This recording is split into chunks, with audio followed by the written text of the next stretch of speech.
Pension കൈക്കൂലിയാണ് എന്ന് പറഞ്ഞു എന്നുള്ള കാര്യത്തിൽ യാതൊരു സംശയവുമില്ല. ഉറച്ചു നിൽക്കുന്നു.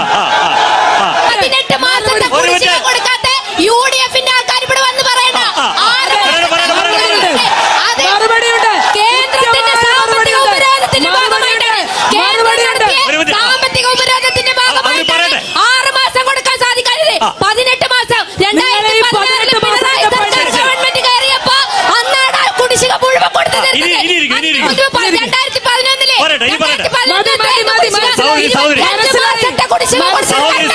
2011 എവിടെയായിരുന്നു കോൺഗ്രസ്? അതെ, സമയത്ത് മാത്രമല്ല വീട്ടിൽ 60 വയസ്സ്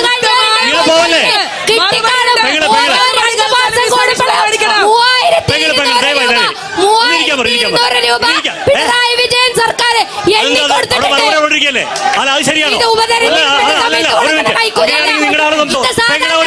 ജനങ്ങളോട് ചോദിച്ചോക്കെ.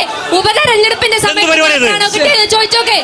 എന്ത് കൈക്കൂലി കൊടുക്കാൻ പറ്റൂല എന്ന് പറഞ്ഞിരിക്കണം. അല്ലാതെ കൊടുക്കണം പറയല്ലേ ചെയ്യാം.